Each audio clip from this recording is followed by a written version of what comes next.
The All About Nothing podcast may have language and content that isn't appropriate for some. Listener discretion is advised. Welcome, Nothingers, to the All About Nothing podcast. This is episode number 249. I am Barrett Gruber, joined by Mr. Bill Frye. Welcome, Bill. Thank you. It's good to have you in the house again. Oh, yeah. Thanks for having me back. Every time we do one of these show openings, it's going to be different. Every single time. Please subscribe and share the show. That's how we get... Please subscribe and share the show. That's how we get new listeners. Please also consider supporting the show financially by visiting theallaboutnothing.com and becoming an official member and proudly calling yourself a true nothinger.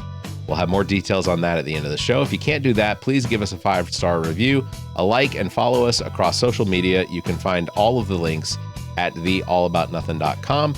Also, check out ZJZ Designs, whether you're looking for the perfect graphic tee to show off your style or something unique to wear on any occasion. ZJZ Designs has you covered. From bold design prints to creative prints, they offer a range of apparel that's all about making a statement. And if you love standing out in a crowd, check out their collection today at zjzdesigns.com. Trust us, you won't want to miss what they have in store. ZJZ Designs, where fashion meets fun, no matter the season. There we go. We got through it. We did get through it. Let's see. You were here, a couple weeks ago? I think it's been 2 weeks. It's been 2 weeks. Yep. A lot continues to happen in the time that between you being here and the record, because we did have Brock on.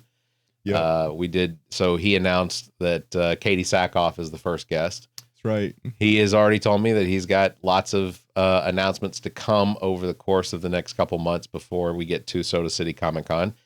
You can check out details at sodacitycomiccon.com. You can go back to check out episode 47. 47, I think. Yeah, 247, where Brock also gave us some insight into everything that was the Coastal Comic Con and what Soda City Comic Con has got going on.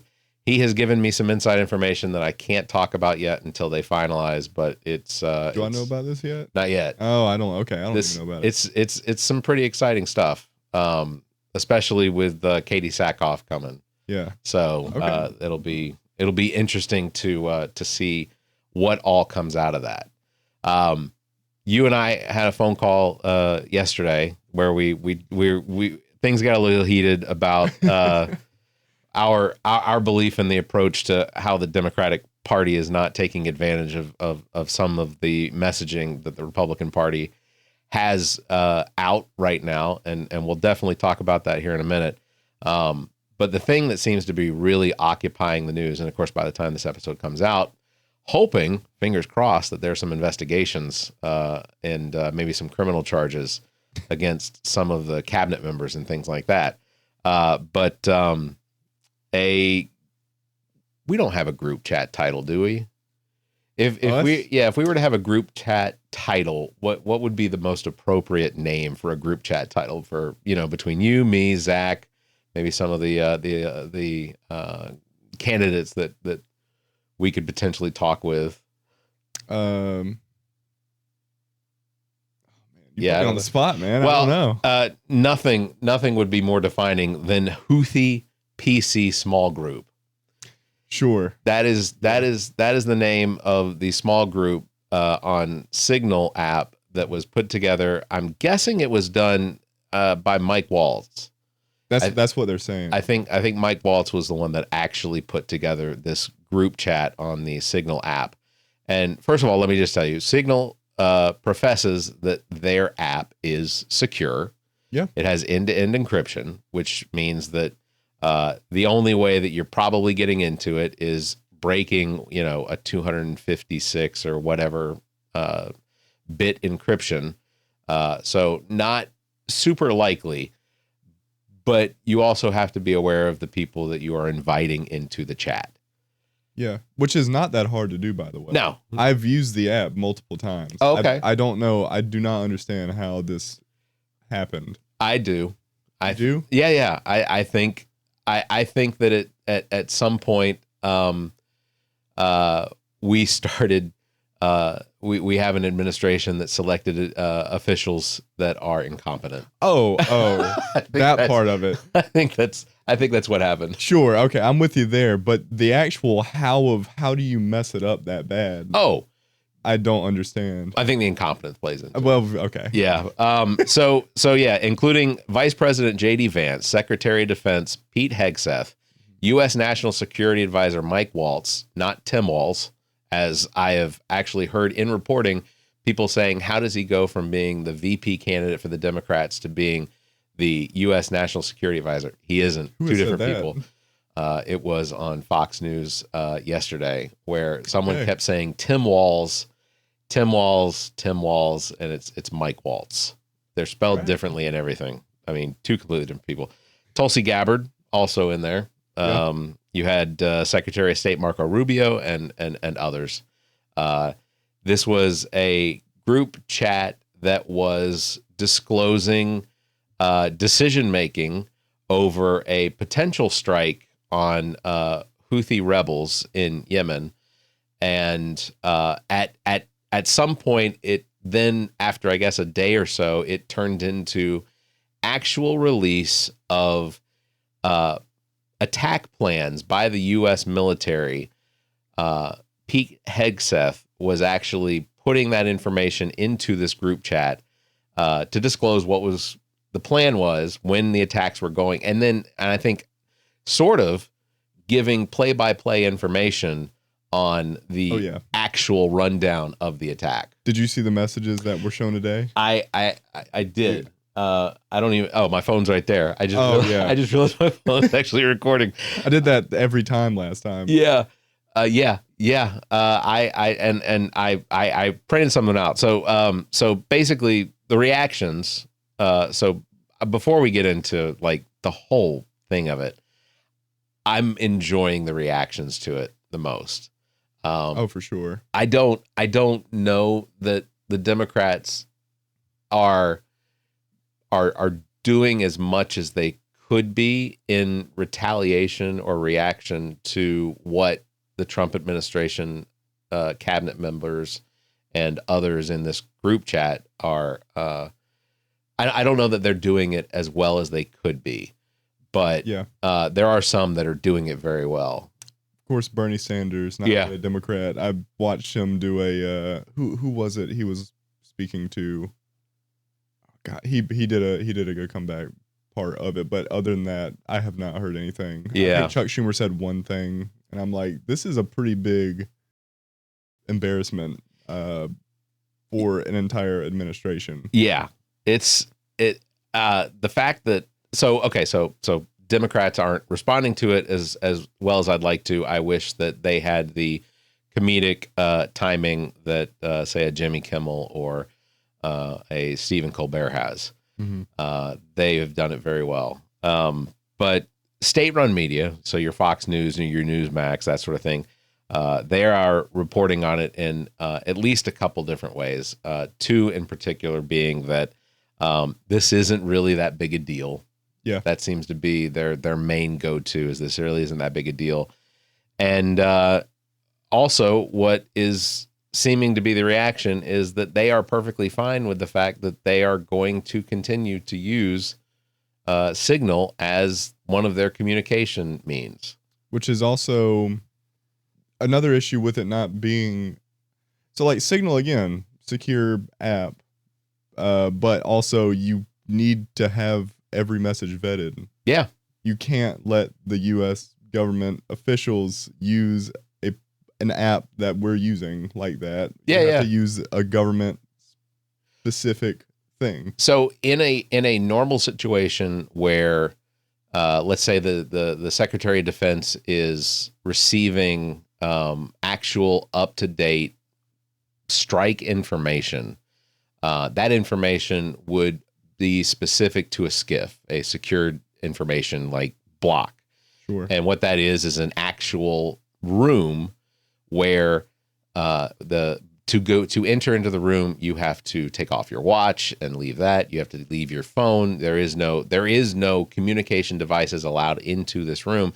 And then the room is also built in such a way that it's almost a Faraday cage. Like information can't come out of it that isn't hardwired into it, as far as back and forth.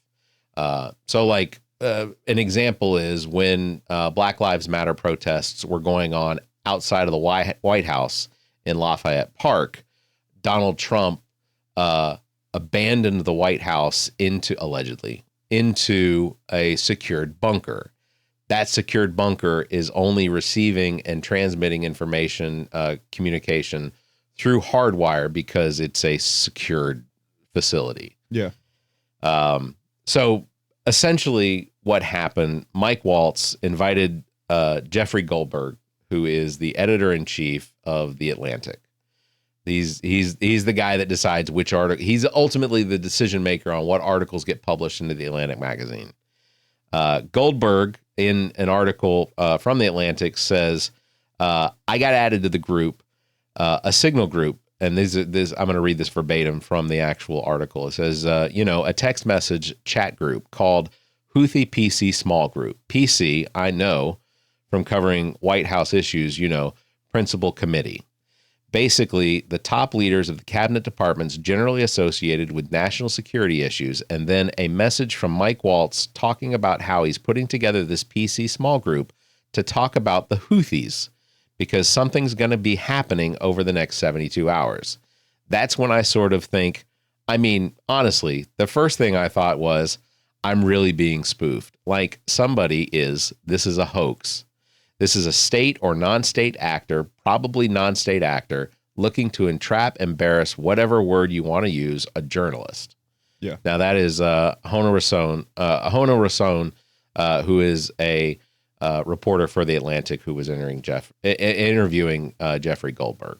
Mm-hmm. One of the recipients in the chat was actually currently located in Russia. Yep. At the time that these were going down, that these messages were being sent out.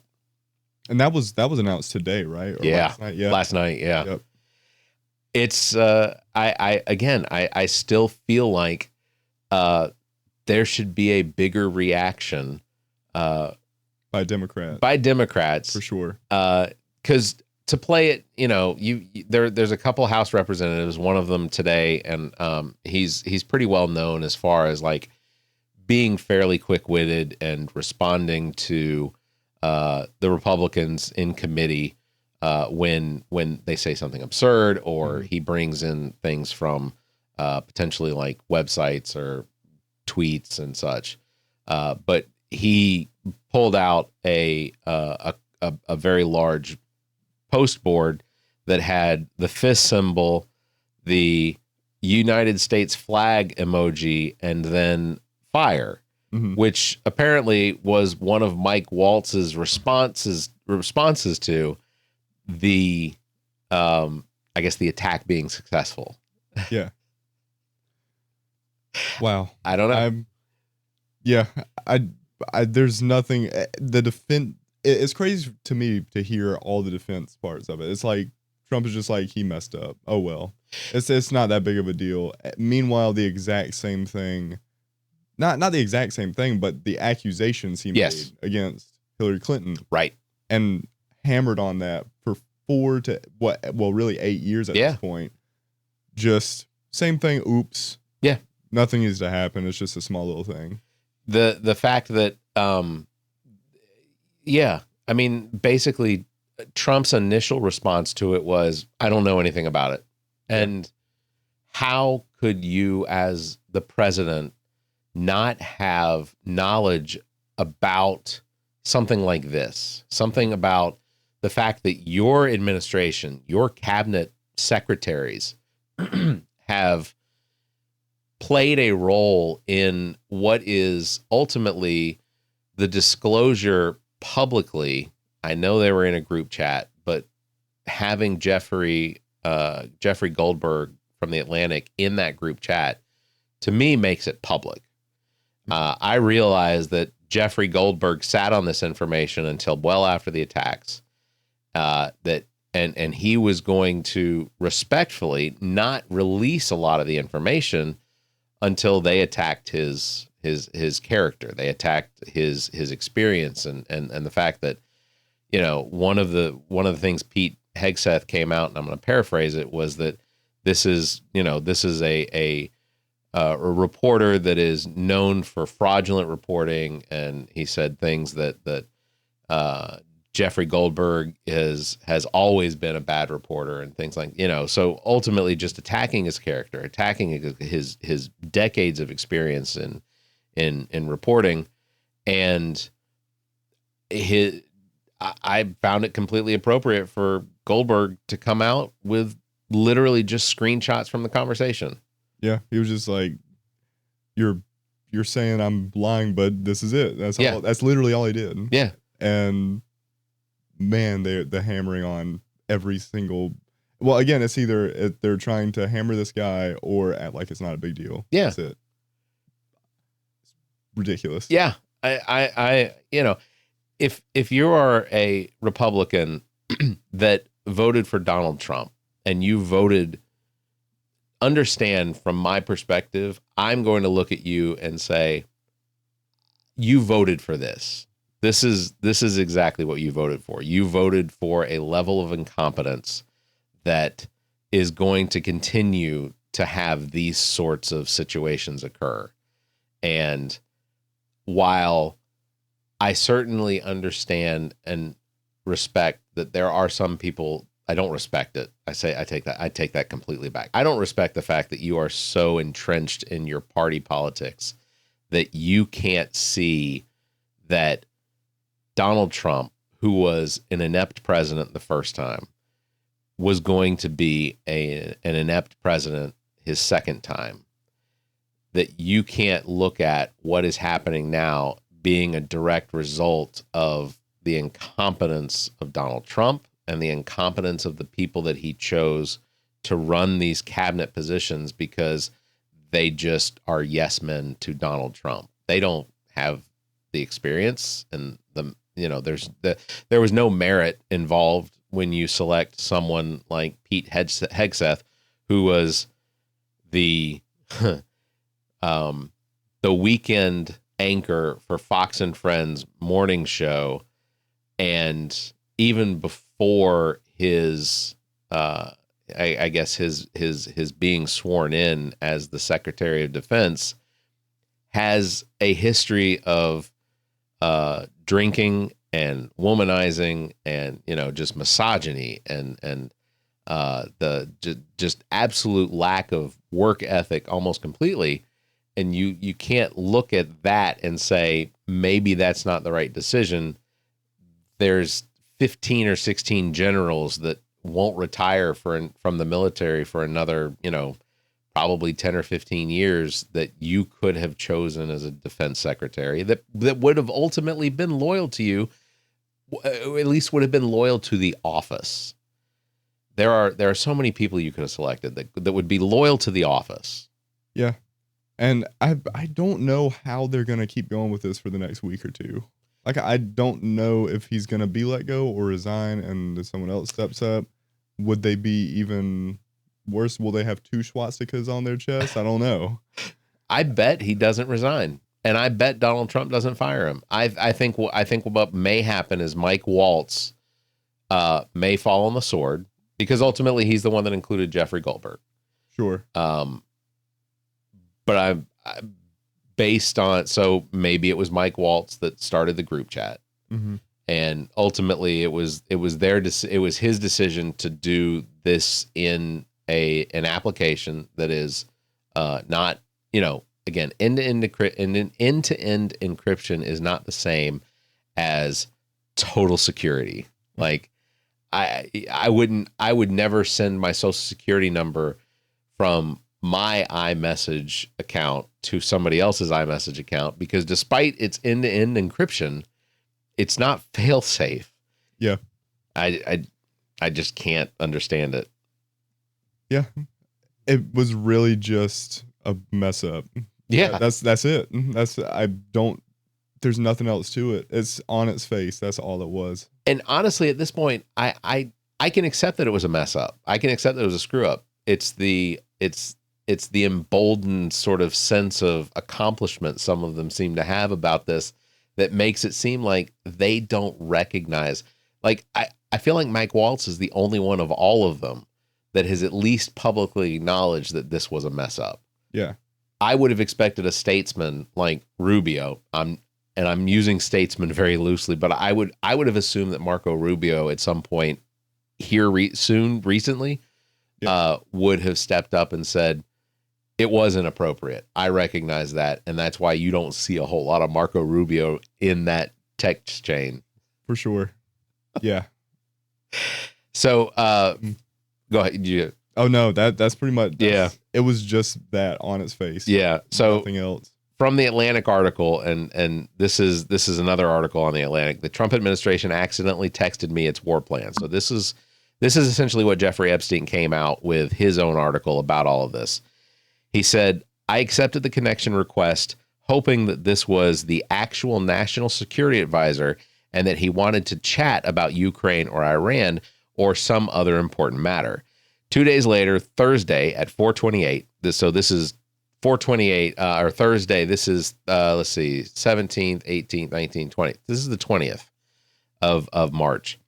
He said, I received a notice that I was to be included in a Signal chat group. It was called the Houthi PC Small Group. A message to the group from Mike Waltz reads as follows: Team establishing a principal SIC group for coordination on Houthis, particularly over the next 72 hours.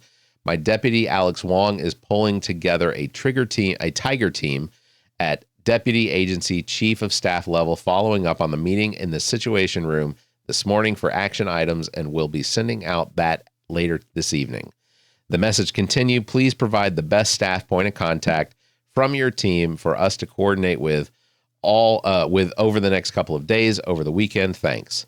The terms Principals Committee generally refers to a group of senior most national security advisors and officials, including the Secretaries of Defense, State, and Treasury, as well as the Director of the CIA.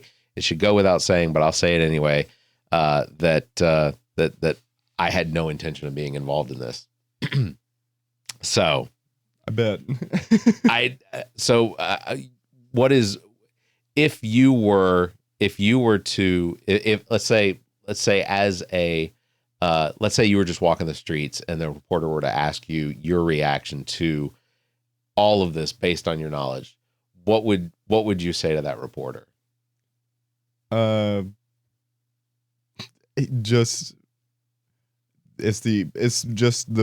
It's almost like a political cartoon. I mean, it's just so clearly written as just, it's like jokes are writing themselves at this point. Oh yeah. It's just so blatant, so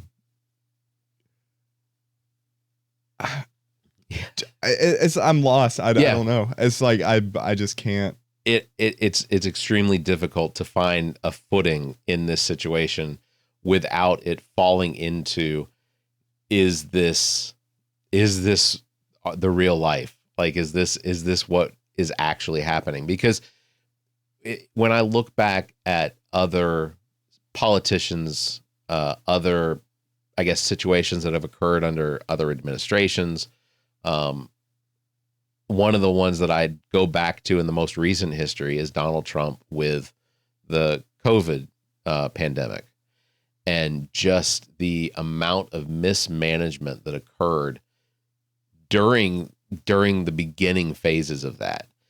I still don't feel like we actually reached a level of competence in respect to how the administration itself handled the COVID response until really maybe about the time that we had a few drug companies with vaccines that were in test.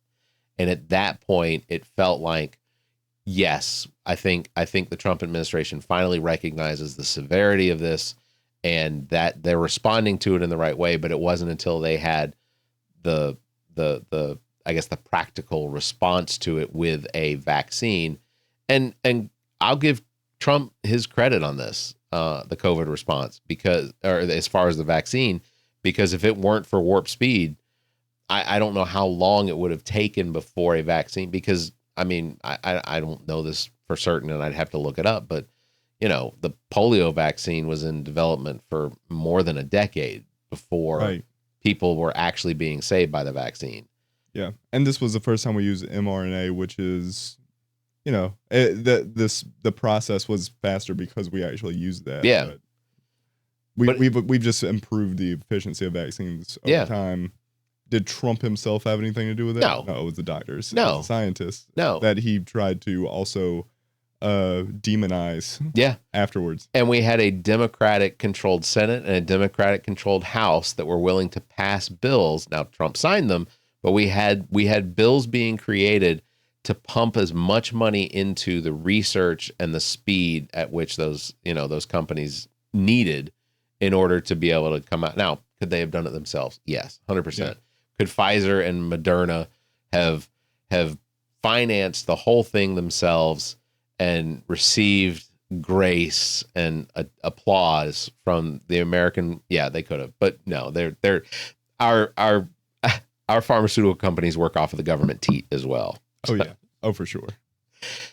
So our conversation yesterday, it gets me really frustrated when I start to think about how poorly the Democratic Party is communicating its message with the voters and how the Democrats historically, at least over the course of the last 40 years, have been the party that has been the one that has been more financially responsible. We have seen balanced budgets and even more trimline budgets. President Biden saw a deficit reduction in his first year of like $1.4 trillion. But that was, of course, the result of, in his first term, there was less money, I guess, or maybe it was his second term. His first term was not. But his second term, we saw a reduction in the deficit. And that was because, and I'll credit the fact that we were coming out of the pandemic and it was going into an endemic, and he benefited from the fact that there wasn't as much money being spent. The stimulus packages had already been spent. So he benefited from that. The third year of his term, we saw that deficit go down again. And then in the fourth year, we saw again the deficit drop. Democrats typically come in and clean up the mess that Republicans create. I look at George W. Bush and Barack Obama.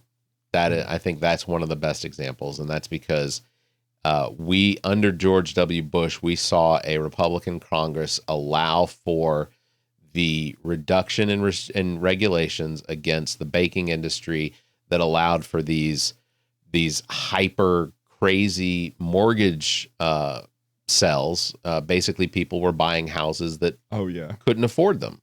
Yeah. And while that's great for the housing market, it is not great when it comes time for people to actually pay for their homes. If they can't afford, because the interest rates start to creep up and they can't afford their mortgage payments, then you have people not paying for their homes. Those homes go into foreclosure. People wind up losing their homes to foreclosure, and the banks don't have any real interest in holding on to these homes, so their values drop. And we saw the stock market collapse under George W. Bush, and under Obama, he had to deal with the cleanup of the 2008 financial crisis, which, George W. Bush basically stuck it to Obama, and it was all timing, but Obama had to come in, and the first thing he had to do was, here is basically $1.5 trillion that he handed over to the banking industry to keep them from failing. And I still think that was a mistake. I understand that we have banks in this country that are too big to fail. I don't believe in that.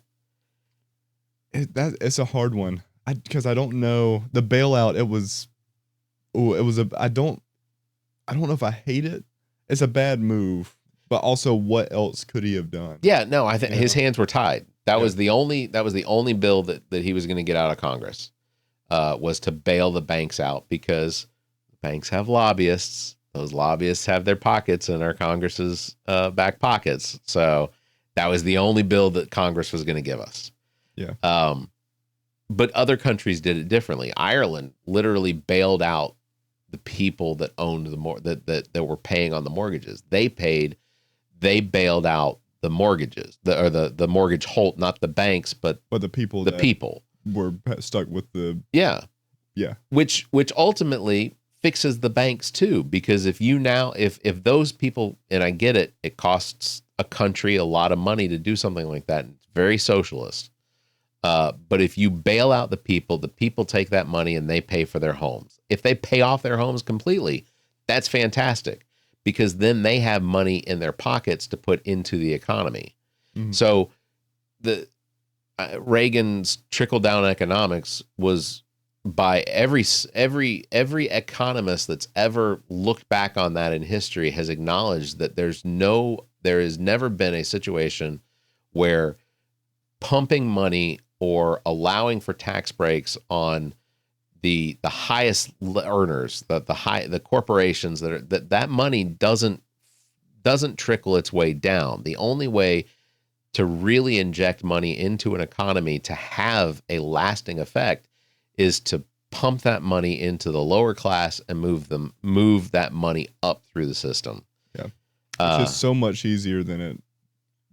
Oh yeah, it's way easier. It's a very simple solution, and if we do wind up in a recession under a Trump administration, I know they're going to give more tax breaks to the wealthy and the corporations, with the idea that those companies will then create jobs.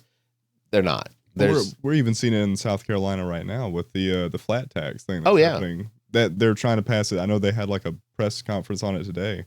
Same thing, trying to make a flat tax across the board, making millionaires and billionaires pay the same price as someone who works on minimum wage or sub-minimum wage for that matter. I am absolutely not against a flat tax as long as it is a percentage across the board that you cannot that you cannot get out of unless you meet a certain criteria.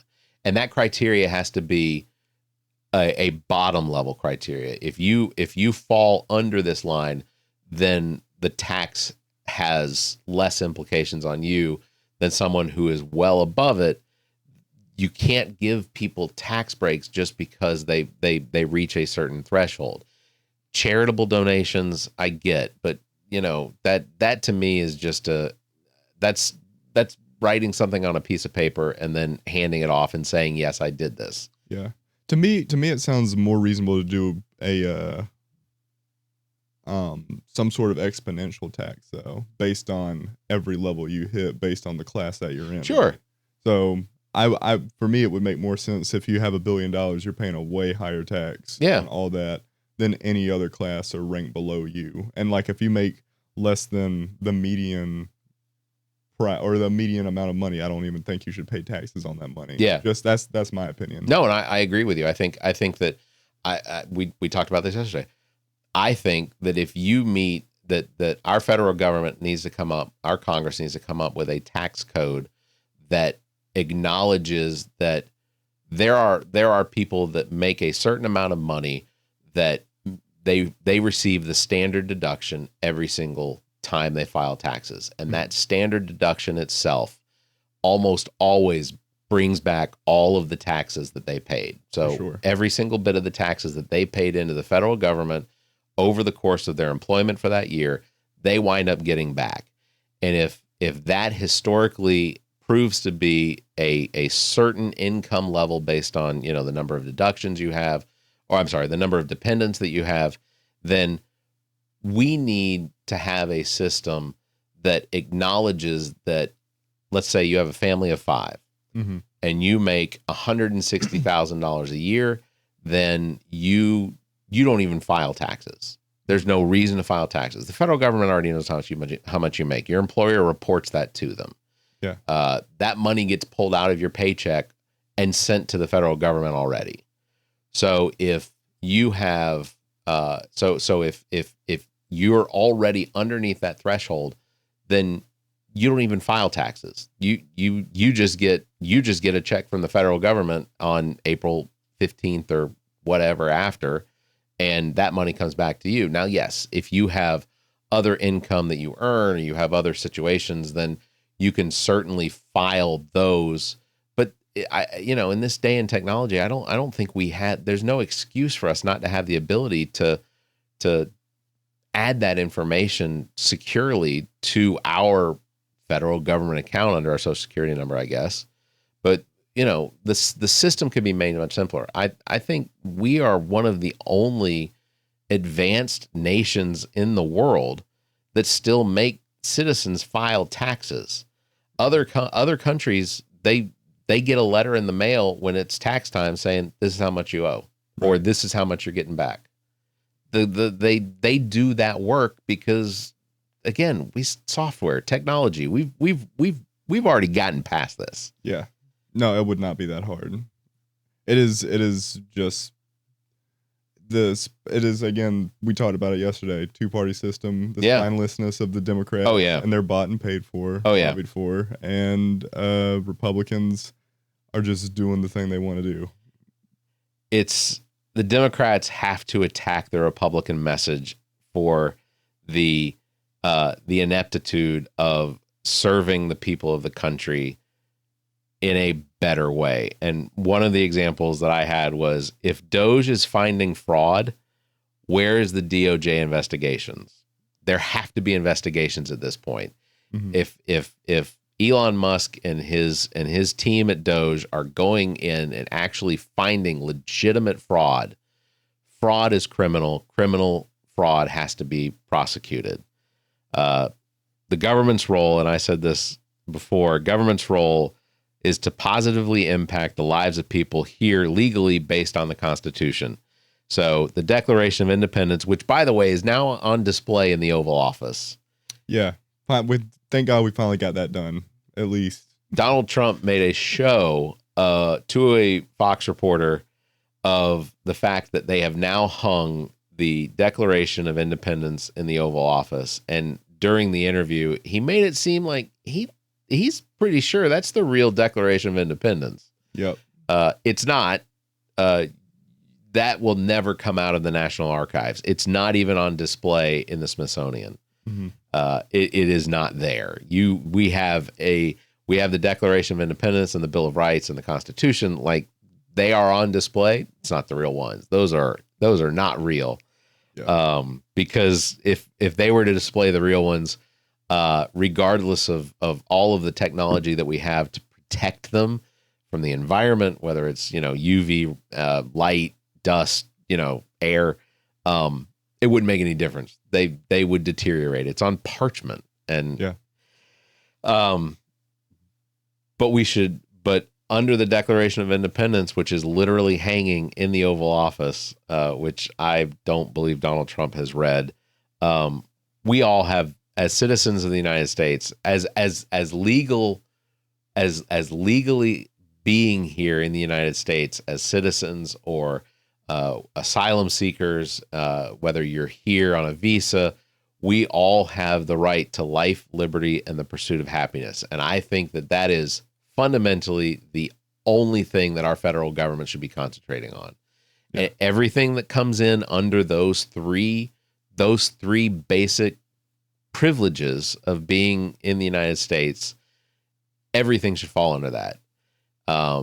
Life could include security, so defense and health.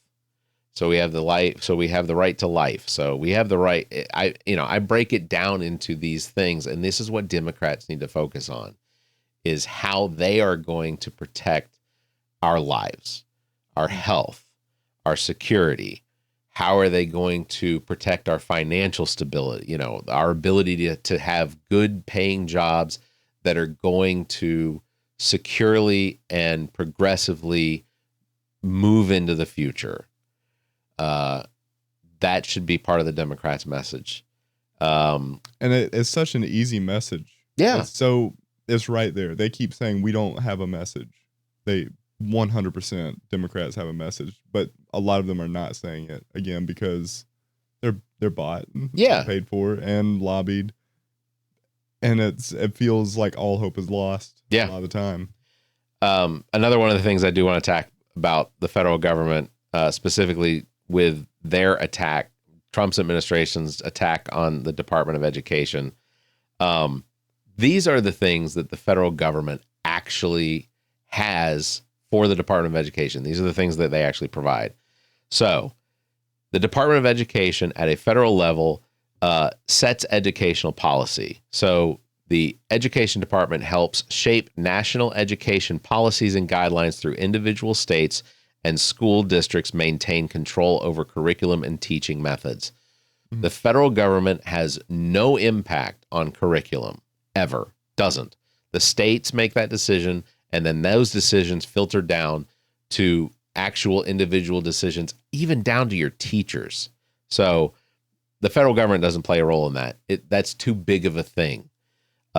Distributing federal funds. So it manages federal financial aid programs like the Pell Grants and student loans, funds K-12 and higher education initiatives, and supports special education programs. So they take care of the funding that all of the public school education programs have across the country. Enforcing civil rights laws, which, the Trump administration has definitely said that they have a vested interest in trying to eliminate. So the Education Department ensures compliance with federal anti-discrimination laws in schools and institutions receiving federal funds, such as Title IX and IDEA, Individuals with Disabilities Education Act. They are also responsible for collecting and analyzing data. It conducts research and gathers education-related statistics through agencies like the NCES, which is the National Centers for Education Statistics, to guide policies and improvements efforts. And then lastly, the last thing that federal government's Department of Education is in charge of is supporting schools and teachers. So they provide resource, grants, professional development opportunities, and help schools and educators improve teaching qualities and student outcomes. Mm-hmm. That is it. The biggest thing is that the Department of Education creates and enforces a level playing field for every student in the country, regardless of how it is that they learn. That has to be taken into account. Things like making sure that if a student has any sort of special requirements, those schools have the funding to be able to provide that level of education for students. Yeah. Whether it's your children or my children or whomever, it is to create a balanced and level playing field for students. That is all they do, which primarily is around the money. Yeah, Pell Grants. I mean, again, like if you're a Republican and you have grandchildren or children even, or you're a Republican and you're going to college, you could not, I personally could not have made it throughout college any time without a Pell Grant. Yeah. I had to have it through my entire, really 4.5 years. Yeah. 4.5 years at USC. I literally could not have made it without it. And that is money Pell Grant is money you don't have to pay back. Yeah, you get it from the federal government. Yeah, it's not a loan, it's a grant. Yeah. Do you meet the requirements, and they say, we're going to help you through college. Yeah. And they do. It doesn't pay for all of it. No, it does not pay for all of it. No. It's not a That's why scholarships are also very important. Yeah.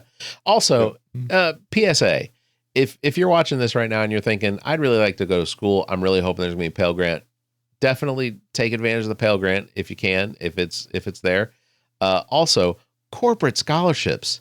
Yeah. Every year, you can go to any public library and find a book about this thick that has literally every single corporate scholarship that is available for that year. And sometimes it's as simple as just writing a 5-paragraph essay to a company that has money set aside through charitable donation. They have this money set up in their budget to give away this money. And all you have to do is just you have to do a 5-paragraph essay, send it to them. Granted, it might only be $200. It may be $500. It may be more. Up. It builds up for sure. Yeah. That's what I did my entire last semester. Yeah, it was, I got Pell. I was doing another half semester, so it was like over what I had, so I couldn't receive life. Right. It's up after 4 years. And then you get, I don't know if I can be talking about all the things I got, but essentially, I was like, oh no, without scholarships and stuff, I'm going to be out, which I was already applying for scholarships, doing stuff. And two or I think it was literally 2 of them was all I needed. Yeah. To, like, just push me over. And it's so easy to apply. At USC, there's a website, an email that goes out every semester, and there's like, perfect. Here's a whole list of things. Apply for everything you can. Yeah, and I would apply for like 15. I did 80. I would mail out 80 essay. I would find 80 different corporate scholarships that looked like the type that would probably receive the least response. Yeah, and or I'd do them. I'd do to the ones that had a lower return as far as the value of the scholarship. So some of them were 150, some of them were like 350. I think the biggest one I did was like a 750. Yeah. But I would search in that range, and then I would find the ones that either had a high number of applicant acceptance and reward, or I would find the ones that were the least likely to get a high number of applicants to apply for them. Yeah. And because I no longer had life scholarship, I would do that. And over the course of the 80 some odd applications and essays I sent out, I'd get responses from like 12 of them. I would get acceptance and rewarded from like 12 of them. And that would pay for all of my schooling. And I would actually have enough to pay for even books. Yeah. Oh, me too. No, I actually made rent with my That's fantastic. my last scholarship. Take it from us. Yeah. They're out there and they are available. And if you have kids that want to go to school, or if you want to send your kids to school, corporate scholarships are the way. Life scholarship, Pell grants, and corporate scholarships. You can make college affordable. Yeah, you absolutely can. It really helps with it, though. Yeah, to be very clear, for me, it helped a lot. So I did ask ChatGPT what were the messaging, what were a few of the actual messaging that Democrats needed to focus on in order to really cat wrangling, to really bring in Republicans or independents in 2026 so that we can flip Congress or get better representation in Congress. So it's not just necessarily about just voting for Democrats, because that's not what it is. I maintain that Democrats in my generation are better at governing, in my opinion, based on the fact that they do typically do better with budgets, they do better with social issues, they do better with the economy. But I also recognize that being hardline to a specific party, especially recognizing things like Schumer, Nancy Pelosi, even the fact two of the biggest leaders, but two of the oldest leaders, and two of the Democratic leaders that have even acknowledged Nancy Pelosi stepping down away from the leadership position, but then running again for her seat. Yeah. Schumer being the minority leader for the Democrats now for the last several Congresses where the Democrats haven't held on, when they were in the minority. Chuck Schumer to me is the most wishy-washy Democrat, the most likely to comply. Oh, 100%. He's play Lindsey ball. Graham now. Yeah.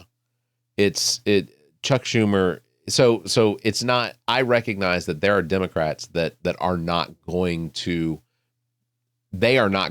enforce or work towards creating a government that allows for Americans to have a pursuit of happiness, life, and liberty. They just aren't going to, because they are so part of the status quo.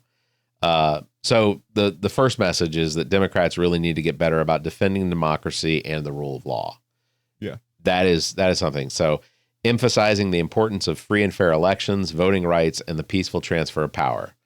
That's the first point in that one. And I acknowledge that I think that sometimes the messaging with Democrats is not correct when it comes to elections. Free and fair elections doesn't necessarily mean that anybody can just vote. You have to be a citizen in this country. I acknowledge that. I don't think there's anyone that would say that they don't. Fortunately, throughout the course of the history of elections in the United States, the only people that vote in elections are citizens. We have safety, we have security measures in place to make sure that the people that are voting in these elections are legitimate. And having been a poll worker, I know this to be a fact because I have had to look at people's driver's licenses. I've had to look at their military IDs. I've had to look at their passports. I have had to ask them, can you repeat your address? Can you verbally give me your address? Okay, yes. And then them signing the oath basically stating that they acknowledge that at this point they are fully responsible for their vote. We do this as poll workers. We maintain that security. And I get offended when people talk about secure elections because I know that I have worked through tens of thousands of people that are voting, that me and the staff that worked under me made sure that every one of those people was voting, and that if there was any argument, there is a system in place for people to say, no, I'm supposed to vote. I'm supposed to vote here. Yeah. There is a system in place where those people can then defend their right to vote in front of a board that renders a decision. We have the security in place, but Democrats need to focus on the fact that there is security in place, not that we have to create a secure election. So we have to create this fair system. Yeah. And again, I still think the biggest, and while all that's very true, the biggest thing I think that they're missing is focusing on the working class. That's it. Yeah. Focusing on normal people, not people who are ultra rich. Focusing on people who need social programs, who need food banks to survive. Out in Colombia, there's people sleeping on the streets. Where in America, there is absolutely no reason. Oh yeah, for the richest country in the world to have people sleeping on the streets. So that was the second point, was the economic fairness and opportunity. So we have to frame Democrats as the party fighting for the working class and the middle class Americans, not corporate interests. Highlight efforts to lower costs. That's healthcare, prescription drugs, housing, and raise wages. Contrast Democratic policies like infrastructure, investment, jobs creation, and tax fairness with Republican policies that benefit the ultra wealthy. Just like you said, I've literally had this conversation now twice today about homelessness. Homelessness in the United States is absolutely something that could be solved literally tomorrow. Yeah. Because there's only, according to the census statistics and information from the Department of Labor over the course, I think all the way up until into 2024, there's roughly only about 500,000 individuals in the United States that are homeless. Mm-hmm. Now there are hundreds of thousands more additional that are either on the verge of homelessness or that just haven't been counted. So let's say there's 1 million people out of 337 million people in the United States. Actually 340.1. 340.1. Yeah. We're talking less than 1/3%. I mean, ultimately a minuscule number. Yeah. So if we look at the statistic that there are 1 million people, individuals that are homeless in the United States, then you look at the actual number of homes in the United States, apartments and homes that are currently unoccupied or currently bank owned. The state of Florida alone has 2 million homes currently that are unoccupied, that are vacant. Yeah. We could literally solve the homeless problem with the state of Florida by the federal government spending less than $5 billion. Not only that, this is a point. I'm sorry. No, you're good. I was looking at Matthew Desmond. We talked about him yesterday. Book author.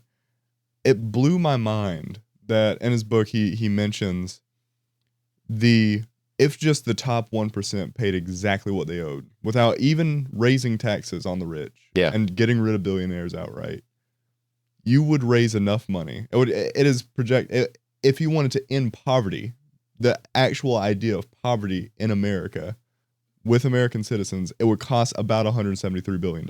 Yeah. The money that you would bring in from taxing the top 1% of exactly what they owe right now is $175 billion. That's insane. You would have a $2 billion surplus to end poverty in America. We could do it tomorrow. Yeah. But Congress, no, they won't. Happen. They won't enforce it because the billionaires have the control.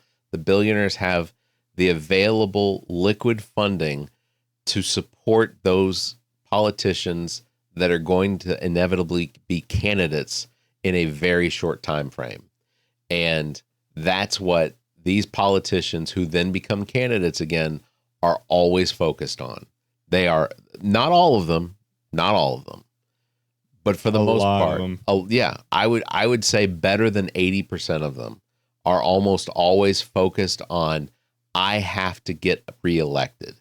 It doesn't, but their head doesn't spin in the right direction because that reelection is determined by the voters. But in order for the voters to know who they are, they have to get the money from these billionaires in order to fund their campaigns. Yeah, which is why super PACs should just be completely banned outright, if we could do it. In my opinion, elections should only be publicly funded. Oh, yeah. Large and small donations. Yep. That's it. That's it. You should not be able to do insider trading. Nancy Pelosi, it's the biggest thing. Oh, yeah. She makes Democrats look awful. Oh, yeah. Because I believe she's the #1 insider trader. Yes. In the federal government. Yeah. Why? I can't listen to any opinion that she has to say. Oh, yeah. After that. Yeah, especially when she talks about things like the level of wealth unfairness, the wealth gap. Yeah. Anytime I hear her start talking about that, it's like, you are literally the one in the House that for how long was she Speaker of the House? It was 2000. It was in 2000. Well, I want to say it was in 2006 she became Speaker of the House. I want to say even earlier. Yeah, well, it was Bush. I remember. Yeah, it was Bush because he had the honor of welcoming the first woman Speaker of the House. But either way, she was the Speaker of the House.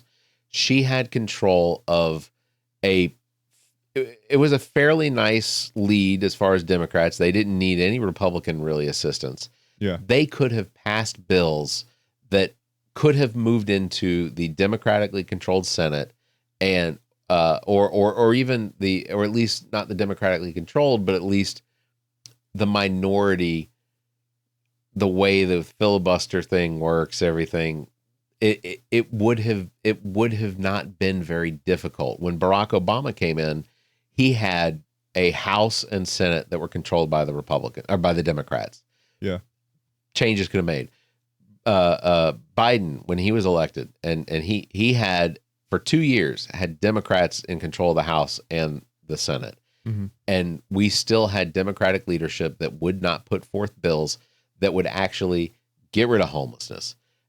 Create a universal healthcare system program, and it's because the banking industry profits over the fact that there is homelessness. The healthcare industry profits over the fact that we don't have a universal healthcare system, that we don't even have the public option. We don't have an option for a publicly run and controlled system, a Medicare for all. Yeah, which we're even trying to gut. Yeah. That. Yeah. Well, Republicans, I don't care what they say. They will always try to eliminate any sort of social programs because they view them as entitlements, and no one except for them should be entitled. Yep. That is always. All right. Third point is protecting personal freedoms. This is something that Democrats fail on a lot, emphasizing or they fail on the messaging of personal freedoms. They need to emphasize on reproductive rights, LGBTQ plus rights, and the rights to make personal health care decisions without government interference. They can't. I think part of the messaging when it comes to LGBTQ plus rights, the reproductive rights, the message that they keep trying to come across is, we need to use federal government to ensure those rights. But there's so much focus, and maybe I don't know exactly how to fix that, but there's so much focus on those minority groups being singled out as, I guess the Democrats need to be responsible for protecting them, like they have to be protected, rather than just recognizing the equality that needs to be emphasized for the LGBTQ plus community. Because equality and equity and really everything. Because comes to it. I think what happens sometimes in the messaging with it is that for independents and Republicans, if they're just continuing to hear over and over, LGBTQ plus community, that I think that in that messaging, it becomes so focused on that as needing to be singled out to be protected. And I think that the messaging needs to be more in line with, everyone is just as equal as everyone else. Mm-hmm. And we're not going to just protect one group or another group, that we need to acknowledge that everyone is equal under the Constitution, and that's how they need to do it. Exactly. Which is, again, a little bit why, from what I've seen more so from the right, is that they're trying to create sort of this illusion of this culture war and stuff. Well, in reality, we're fighting this class war. Yeah. That is, we have to all be together and stand together and say we're all created equal. Black and white does not matter. It does not matter. Yeah. It is, we are doing this for the embetterment of every human in America. And it is, they have not gotten that message across. No. They just have not done it. We gotta frame, is, again, easy. Yeah, we gotta frame the I keep saying Democrats need to frame the Republicans as the party of government overreach, banning books, restricting speech, and limiting freedoms. They need to position themselves as the defender of all personal liberty and bodily autonomy. Yeah. So that's point 3. All right. Point 4, competence and governance. So contrast democratic governance, steady leadership, economic growth, and global alliances with Republican chaos and extremism. Like you have to go after that. Yeah. Have to go after that. Just again is just the smallest example of the signal leak. We have not seen it. We have not seen it. Point to real accomplishments, infrastructure investments, lowering prescription drug costs, and expanding broadband access. Highlight how Democrats prioritize problem solving while Republicans focus on culture wars and division. Oh, well, there you go. So already had it down in there. Yep. Number 5, public safety and gun reform. So this is one where Republicans generally, generally misunderstand the intention of Democrats, and a lot of it's because of how Republicans misguide their party in what it is that Democrats want. Mm-hmm. So I am a gun owner. I am a legal I am a legal gun owner. I am a responsible gun owner. I have a concealed weapons permit. I have gone through training. I have used my own time and money to practice in responsible gun ownership and usage. Mm-hmm. I fully believe in the rights of individuals in the United States to own and bear arms, even though I certainly believe that Second Amendment needs some updating. But sure. Democrats need to call out Republicans' inaction on gun violence while pushing for common sense reforms like universal background checks and red flag laws. Which is not that crazy of a thing. Every time I hear the people talking about banning assault weapons, they never hammer home the fact. They always say, like, oh, the government tyranny. They're going to go after me. Yet they support the military, which could blow up their house from across the country. Yeah. I'm not saying not to support the military, but also that is such a fallacy to believe. Oh yeah, those two things exist, and because you think that, we need to have AK-47s and AR-15s in America. Yeah. We saw after we had a law that banned it. It dropped. Oh yeah. Shootings in America. Oh yeah. Once the law sunset, it shot up and has not slowed down. Yeah. That was in 1993, Clinton signed the assault weapons ban, which ultimately did two pretty serious things that were serious accomplishments. One of them being that the assault weapons ban no longer allowed the import of assault rifles from outside of the United States. So we did not see any of these Ukrainian post-Soviet Union states importing their Kalashnikovs, their AK-47s into the United States. That stopped for a full 10 years. And when that stopped, we dramatically saw the usage of assault rifles drop, which by taking them off the streets, we then also saw a reduction in the number of it's basically the availability. Because when a crime is committed with an assault weapon like that, it's usually taken into the possession of whatever local law enforcement. Sometimes those are turned over to the federal law enforcement. Sometimes they were taken and they were dismantled or they were destroyed.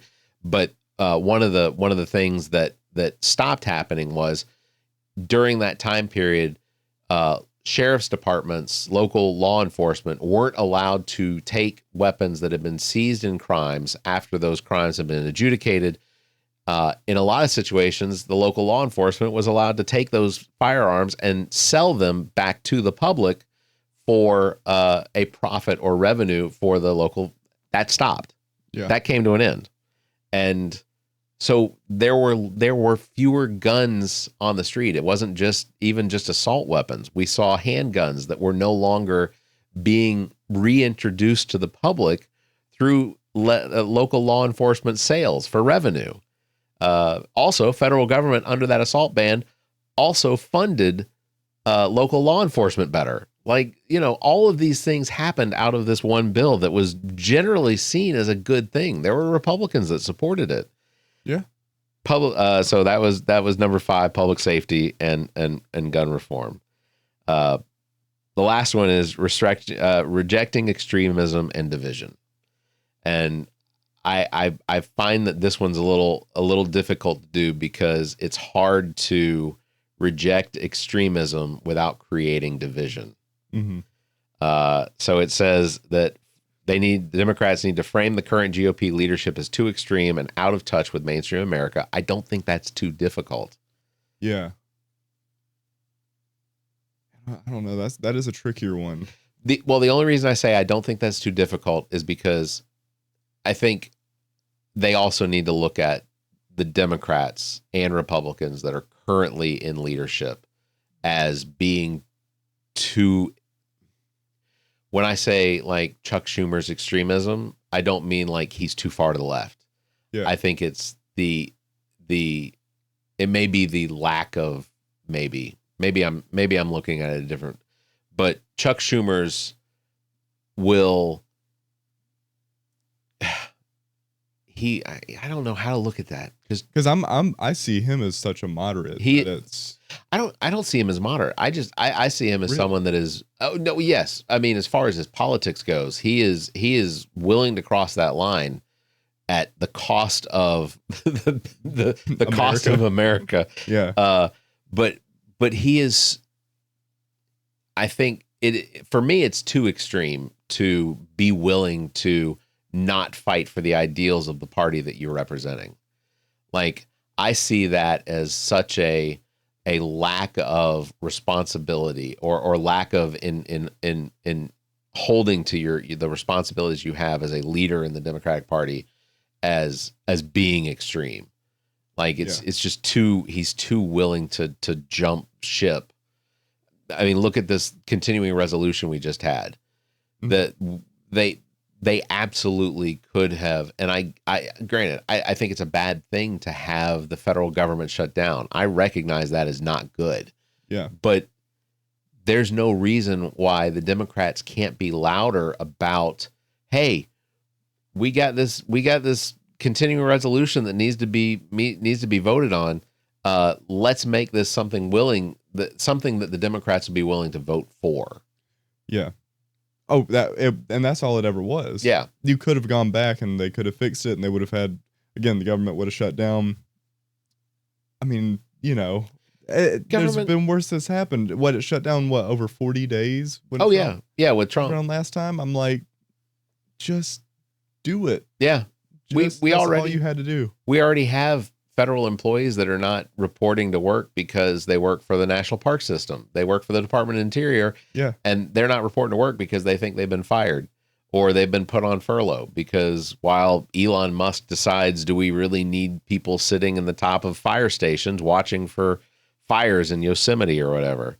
Highlight their attacks on democracy, science, education, and basic governance. That should be pretty easy to do. I don't think that's difficult. Position Democrats as the party of unity, inclusion, and problem solving. Yeah. These aren't absurd ideas. And I have to think that there's someone in a think tank somewhere saying we need to put forth candidates that are going to have the messaging, all 6 of these points. Again, primaries. That's it. You've got to out primary a lot of these people. You've got to see what they're doing. People have to keep up with them. And I would love to see Nancy Pelosi primaried. Oh, my God. Same with Chuck Schumer. Most of the Democrats, honestly, that I see. If you see that they take, I would say I'm going to try to vote for the people that take 0 PACs. But if I'm in a position where, and this stuff is public, it's not like it's hidden anywhere. If you're voting for somebody who has PAC money that is over a certain amount, if you can't find someone that doesn't have them at all, look at their policies and think about it clearly, and don't just vote for the same person over and over again. Yeah. That's all you got to do. I think, and also don't even, Democrats in general need to probably break away from the Democrats. A lot of it comes down to actually having a higher voter IQ. It really comes down to voter willing to put forth the work to research who it is you're voting for. Not even IQ, but just critical thinking. Well, yeah. Yeah, well, sure. Yeah. Sure. The square plug does not fit in the round hole. Yes. And a lot of these politicians are already that square plug trying to fit themselves into the round hole, and they don't fit, but we're still voting for them. Yeah. I think that's one of the biggest takeaways in this. Yep. You got any other thoughts you want to express before we wrap it up? So many, but we'll save it for another time. I see we're running over. Well, I think on that bombshell, then we'll go ahead and end it. But I'm hoping that you all, listening, viewing this, you take in this as the ideas of 2 people that are probably not going to run for office this next time around, but would really like for us to see people run that meet that mold. Oh, did get notification. David Robinson is planning on running again for 2nd Congressional District. And I think ultimately, that is one of the things, and I'll just say this to wrap this up, but I think that's one of the things that we have to see from good candidates. And I think David Robinson II is a good candidate. And I think that he would be a good representation for the 2nd Congressional District here in South Carolina. So we'll have him back on the show to discuss his campaign. And I plan on participating in his campaign as far as working with his campaign this time around. Okay. But because ultimately I think that it's never going to be accomplished. It's rarely going to be accomplished the first time. It really takes consistent running of candidates in order to start breaking down that wall. And I think David Robinson II is going to be I think he has passion, and he's got a message, and ultimately, hopefully with influence from, people like you and me, we can help him to get that message out. Yeah, I may be kind of recruiting you. Yeah, I was about to say, I was like, I don't know if I can endorse anybody, but we'll see. All right. Well, on that, we're going to end up this in this episode number 249. Thank you, Bill, for being here. Appreciate it. Thank you for having me. Links to all past episodes, podcast platforms, merchandise, and social media are available on our webpage, theallaboutnothing.com. And if you think our financial model of giving away free content and entertainment is silly and you're in the giving mood, why not become an official Nothinger and support the show?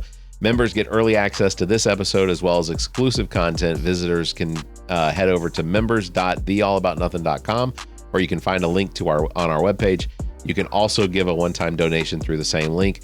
If you'd like to be a part of the show, you can call and leave us a message, 803-672-0533. You can email the show at theallaboutnothing.com, or you can join our Discord server. There are links found on our webpage.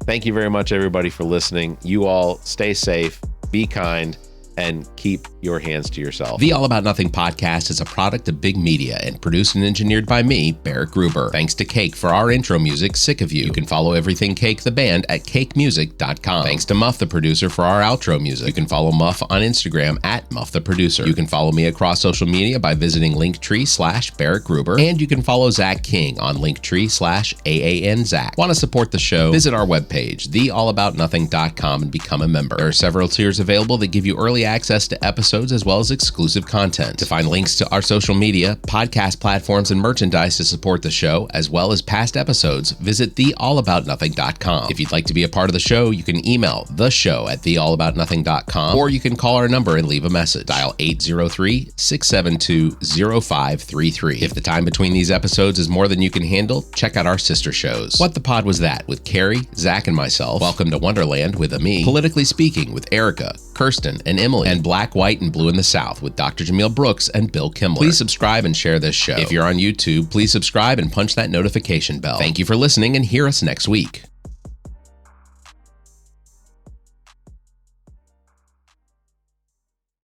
The preceding podcast is a product of Big Media, LLC, and is copyright 2025, all rights reserved.